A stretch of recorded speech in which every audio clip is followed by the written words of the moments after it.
ગાંધીધામમાં છેલ્લા 11 વર્ષથી કચ્છ અને સૌરાષ્ટ્રના નાગરિકોને ઘર આંગણે આંતરરાષ્ટ્રીય સ્તરની તબીબી સારવાર અને ગુણવત્તાયુક્ત સાર સંભાળની સેવાઓ પ્રદાન કરતી અગ્રણી સ્ટર્લિંગ રામકૃષ્ણ સ્પેશિયાલિટી હોસ્પિટલ વિશ્વ કિડની દિવસની ઉજવણી કરી હતી.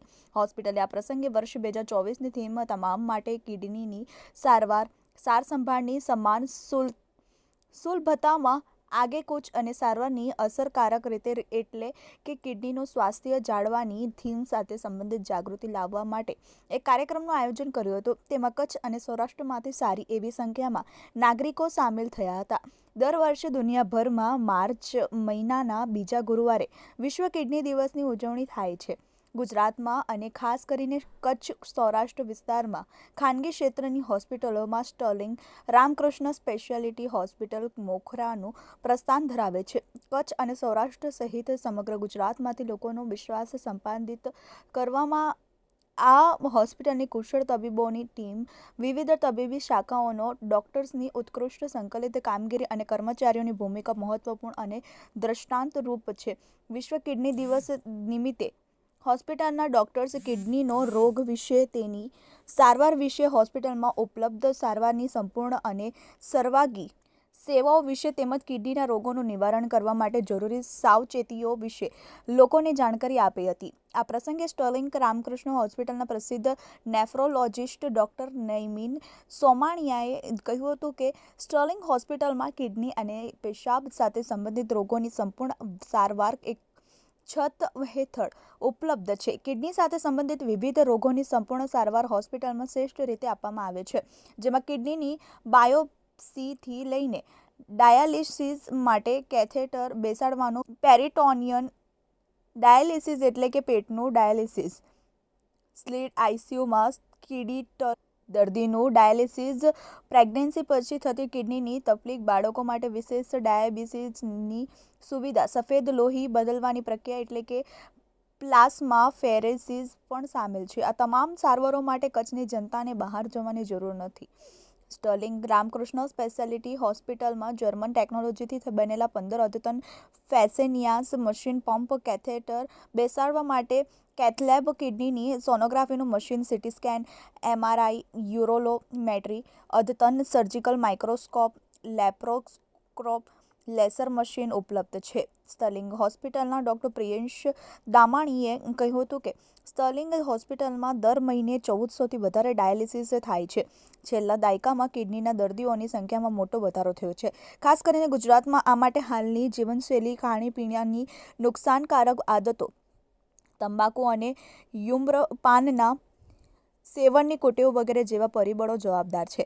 તેમણે ઉમેર્યું હતું કે જો કિડનીની બીમારીઓનું સમયસર નિદાન કરવામાં આવે તો કિડની કામ કરતી બંધ થવાનું જોખમ ઘટી જાય છે અને ડાયાલિસિસથી દર્દીને બચાવી શકાય છે. આ માટે લાભદાયક જીવનશૈલી, તમાકુ અને ધૂમ્રપાન જેવી કુટેવોનો ત્યાગ, પર્યાપ્ત પ્રમાણમાં પાણીનું સેવન, બિનજરૂરી રીતે પેઇન કિલર અને ડૉક્ટરના પ્રિસ્ક્રિપ્શન વિના દવાઓ ન લેવી વગેરે ઉપયોગી સૂચનાઓ જીવનમાં અમલી બનાવવા જોઈએ. Bureau report, TV18 news, Gandhidham. વિવિધ પ્રકારના કિડનીના ટેસ્ટ, જેમ કે કિડનીની બાયોપ્સીથી લઈને કિડનીની સોનોગ્રાફી, સીટી સ્કેન, એમઆરઆઈ, આ બધું જ અહીંયા ઉપલબ્ધ છે. આના માટે આપણા દર્દીઓને, કચ્છના દર્દીઓને બીજે ક્યાંય જવાની જરૂર નથી. મારું નામ ડૉક્ટર નૈમિન સોમાણી, કન્સલ્ટન્ટ નેફ્રોલોજીસ્ટ છું. गुड आफ्टरनून, मेरा नाम डॉक्टर अभय सैयद है. मैं यहाँ पे यूरोलॉजिस्ट हूँ. इनका काम है medical side of kidney diseases देखना, मेरा काम है surgical side of kidney disease देखना. एवरी ईयर इस जो आज का दिन होता है, इस वर्ल्ड किडनी डे, इसका बेसिक थीम होता है कि अवेयरनेस फैलाना, ताकि लोगों में मेजॉरिटी ऑफ द टाइम हमने देखते हैं इसलिए अवेयरनेस इसलिए फैलाते हैं क्योंकि किडनी की बहुत सारी बीमारियां अवॉइडेबल रहते हैं या कंट्रोलेबल रहते हैं, बट लोगों के लैक ऑफ अवेयरनेस, मतलब लोगों को लगता है कि अरे ये ठीक हो जाएगा, उसकी वजह से बहुत बीमारी फैलते जाती है. फिर इवेंचुअली जो है ना वो डायलिसिस में लैंड होते हैं या फिर सर्जरी लैंड होते हैं.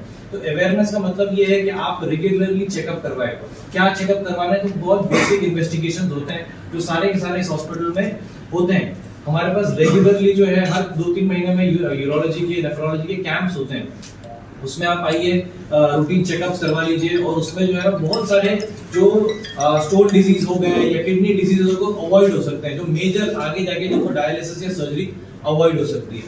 सर्जिकल फ्रंट में हमारे पास करंटली यहाँ पे हम लैप्रोस्कोपी, की होल सर्जरी, जितने भी एडवांस्ड जो बड़े सिटीज में जितने भी मोडालिटीज ऑफ ट्रीटमेंट, जितने भी टाइप ऑफ ट्रीटमेंट जो बड़े सिटीज में होते हैं, हर एक चीज एवरीथिंग इधर अवेलेबल है और हम लोग कर रहे हैं। तो आपके मीडिया के थ्रू यही अवेयरनेस फैलाना है कि किडनीज को आप बहुत सीरियसली लीजिए, क्योंकि इनिशियली किडनीज का ज्यादा सिम्टम्स बहुत ज्यादा नहीं आता, लेकिन जब वो बढ़ जाता है तो वो अगर डायलिसिस वगैरह चालू हो गया तो फिर पेशेंट की क्वालिटी ऑफ लाइफ, मतलब आप और हम जैसे चल रहे हैं, हमारी क्वालिटी ऑफ लाइफ अच्छी है, पर जो पेशेंट की डायलिसिस पे आया तो उसकी क्वालिटी ऑफ लाइफ हफ्ते में 3 बार उसको आके डायलिसिस करवाना है जिंदगी भर के लिए, या तो फिर ट्रांसप्लांट ढूंढना है, तो वो क्वालिटी ऑफ लाइफ खराब ना हो उसके लिए हम पहले से अवेयरनेस फैलाएं और जो है उनका पहले ट्रीटमेंट करें। જયમીન સોમાણી છે, કન્સલ્ટન્ટ નેફ્રોલોજીસ્ટ છું અને સ્ટર્લિંગ હોસ્પિટલમાં ફરજ બજાવું છું। આજે વર્લ્ડ કિડની ડે છે, જે દર વર્ષે માર્ચ મહિનાના બીજા ગુરુવારે ઉજવાય છે।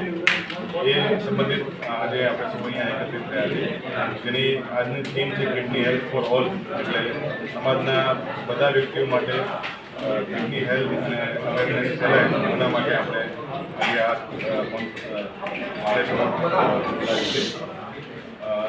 કલ્લી જેમ જોઈએ છે આપણે કે દર વર્ષે કિડનીને લગતા રોગોની સંખ્યા વધતી જાય છે, નવા ડાયાલિસિસના દર્દીઓ વધતા જાય છે।